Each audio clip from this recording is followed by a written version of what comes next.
quotidien Le Soleil a posé des questions relativement à la mobilisation des ressources, je suppose internes, mais aussi à notre capacité de mobiliser des ressources externes, compte tenu véritablement des implications de cet exécutif.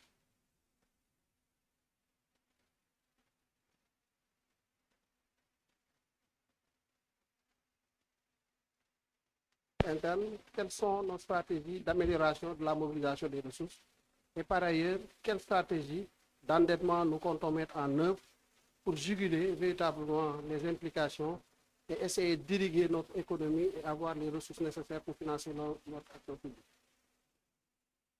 Je pense que je l'ai dit tout récemment d'ailleurs à l'occasion d'une sortie à l'Assemblée nationale que, à l'instar de ce que le Premier ministre et le Président de la République ont annoncé depuis que j'étais véritablement dans l'opposition, c'est qu'un pays doit compter d'abord sur ses ressources propres. Véritablement, puisque la dette, c'est même des ressources propres différées. Donc l'enjeu, fondamentalement, qui va nous amener à assainir la situation actuelle, c'est le renforcement de la capacité de mobilisation de nos ressources internes. Et ces ressources internes se situent fondamentalement à deux niveaux. C'est les ressources qui sont véritablement gérées au niveau de la Direction générale des impôts et des domaines pour vous permettre d'avoir une visibilité en tout cas contextuelle, factuelle, et les ressources qui sont poursuivies et mobilisées par la Direction générale des douanes. Et de manière subsidiaire, la Direction de la comptabilité publique qui encaisse des ressources par constatation, étant entendu que son rôle, c'est véritablement de travailler à enregistrer les transactions dans le secteur public. Ce que nous entendons faire, c'est avoir une deuxième génération de stratégies de mobilisation des ressources à moyen terme. Nous avons eu une première génération de SRMT. Cette SRMT a donné les résultats qu'il a donnés, mais nous entendons, compte tenu des enseignements que nous pouvons tirer de l'exercice de mise en œuvre de cette première stratégie de mobilisation des recettes, porter à un autre niveau. La première des choses, la première des actions que nous entendons mettre en place, c'est une réforme du Code général des impôts. Ça, je pense que c'est clair, on l'a dit. Pourquoi réformer le Code général des impôts? Voyez-vous, le Code général des impôts actuel du Sénégal, qui est une loi de 2012, est une réforme, une somme de réformes des codes antérieurs, c'est-à-dire des codes qui datent des années 76, vers la fin des années 76, début des années 80.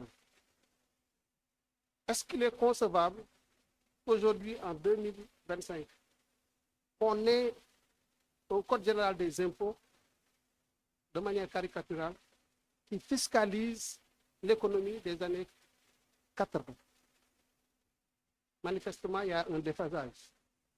Et donc, si nous voulons véritablement être dans l'air du temps, si nous voulons capter véritablement les niches de recettes que nous pouvons retrouver dans l'économie moderne, qui est une économie numérique, qui est une économie de télécommunication, qui est une économie basée sur des ressources naturelles que nous avons, mais il nous faut réinventer un nouveau Code général des impôts. Et nous avons aujourd'hui stabilisé les termes de référence, élaboré une lettre de mission adressée au Premier ministre qui a donné avec ses équipes toutes les orientations requises afin que la Direction générale des impôts puisse dérouler cette nouvelle réforme du Code général des impôts. Et l'innovation cette année, c'est de dire qu'il n'est plus question, et ça je l'ai souvent répété à certains acteurs avec qui nous interagisons, il n'est plus question que l'administration, que la Direction générale des impôts et des domaines, quoique constituée d'experts en matière fiscale, s'enferme dans les locaux du bloc fiscal et nous viennent avec un code qu'ils ont élaboré dans un français, un droit limpide, bien rédigé, plus ou moins même simple. Non. Certainement, il nous aiderait à procéder à une bonne modélisation juste des aspects juridiques de notre code, mais il manquerait de vigilance pour des raisons qu'on pourrait accepter. Pour la plupart, nos administrations fiscales sont constituées de juristes qui sont très brillants, mais le juriste, son métier, ce n'est pas aussi d'appréhender le secteur du numérique. Le juriste, il peut être très brillant, le fiscaliste peut être très brillant dans la modélisation de la norme fiscale, mais il peut méconnaître les enjeux que l'on peut retrouver dans le secteur des télécommunications, des secteurs des mines, ainsi de suite. C'est pourquoi nous avons dit que l'innovation de la définition de la norme cette fois-ci, c'est que tous ces acteurs-là seront impliqués de façon à avoir une assiette qui rend davantage compte et de manière assez fidèle des réalités du secteur et permettre maintenant à nos administrations fiscales de pouvoir procéder à une bonne normalisation, une bonne modélisation au plan juridique de cette matière-là. Ça, c'est un enjeu majeur parce que ça devra nous permettre de réussir cet exercice-là d'élargissement de l'assiette fiscale. Ça, c'est du point de vue normatif. Mais de notre point de vue, l'élargissement de l'assiette répond aussi à des velléités de digitalisation. Nos administrations ont fait beaucoup d'efforts ces dernières années. La Direction générale des douanes, notamment, tout le monde connaît le Gaïni, tout le monde connaît véritablement tous les efforts qui ont été faits. Tout le monde connaît tous les efforts qui ont été faits au niveau de la Direction générale des impôts et des domaines pour automatiser les procédures, mais il reste encore du chemin à faire. L'interopérabilité, véritablement, des plateformes qu'on peut retrouver à la douane, au budget, au trésor, et ainsi de suite, devrait nous permettre de dénicher des entités économiques qui étaient dans le secteur informel et de pouvoir les amener à travers même nos centres de gestion agréés à un meilleur formalisme afin de contribuer davantage à l'effort de mobilisation fournisseur. Il y a aussi les efforts de facturation électronique. Nous sommes dans un univers aujourd'hui moderne. Dans les pays avancés, nous avons des méthodes qui permettent, quel que soit le lieu où l'opération et une transaction est opérée, qu'on puisse, à travers d'autres acteurs qui sont connus, qu'on puisse capter ces transactions-là et voir quelle est la part de contribution à l'effort de construction nationale qui pourrait être captée à travers ces mesures. Ce n'est pas tout. Nous entendons aussi réformer tous les codes spécifiques qui traitent de certains secteurs dans un souci d'améliorer un peu le contenu dans ces secteurs-là. Pensons au code des investissements qui accorde beaucoup d'exonérations aux entités et acteurs économiques.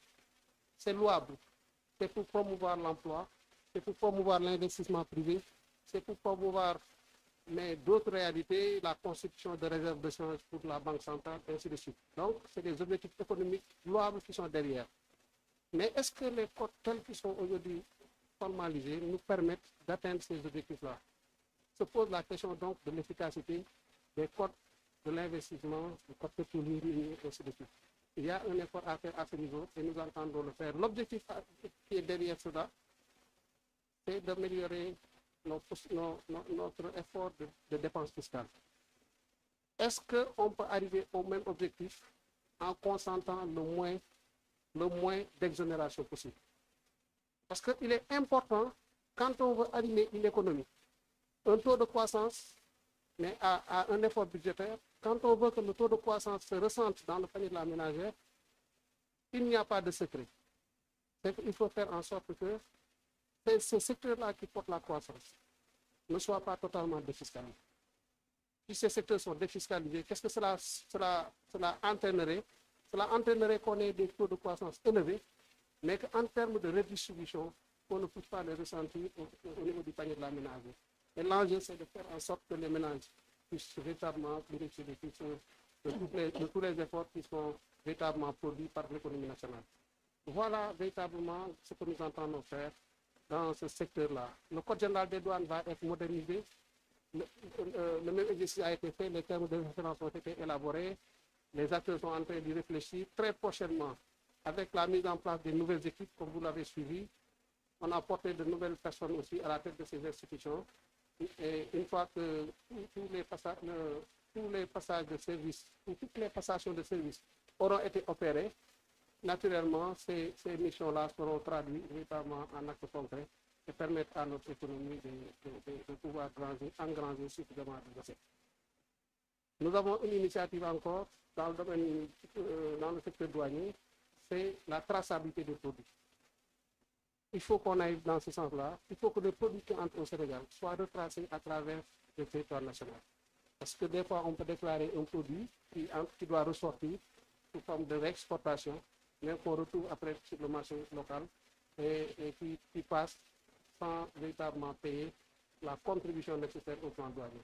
Voilà, en tout cas, sur la mobilisation des ressources internes, tous les efforts que nous entendons consolider pour pouvoir atteindre les objectifs que les autorités ont fixés au ministère des Finances et du Budget. Sur la question de l'endettement, je pense que très rapidement, la vision Sénégal 2050 apporte une réponse assez claire.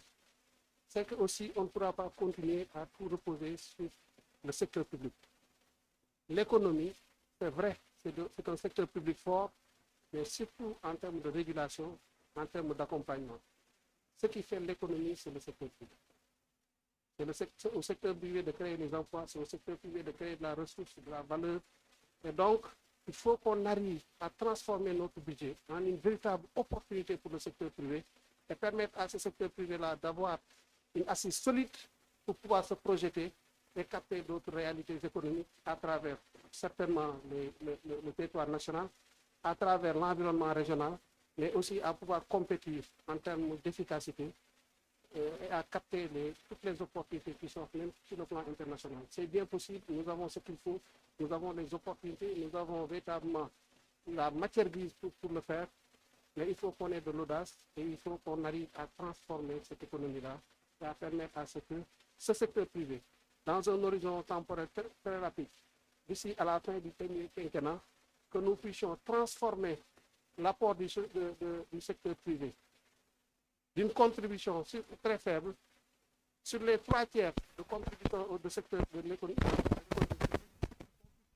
à un secteur privé qui contribue à un tiers au moins et laisser les deux tiers au secteur privé. Voilà ce que nous entendons faire. Mais sur la dette, les opportunités que nous entendons saisir s'inscrivent dans le cadre de ce qu'on appelle la gestion active de la dette. C'est-à-dire que nous avons une sorte de dette. Le ministre général du gouvernement, c'est très handicapant pour nos économies. Comment arriver à fixer les partenaires financiers de façon à ce que la dette est très chère, comme la réponse. Donc, je travaille la sorte de maturité. Si la dette est chère, c'est bien la paix dans une horizon de 3 ans. En plus, les enfants, c'est une chose de gestion sur les marchés. Donc, il reste quelque chose de ce là. Quand les dettes sont restées, il faut que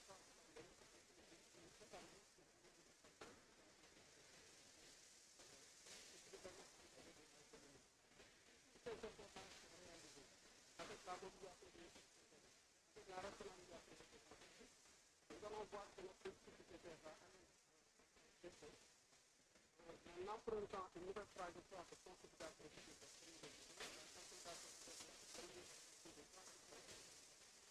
Ce faisant, le PIB augmentant avec la croissance, on voit que l'investissement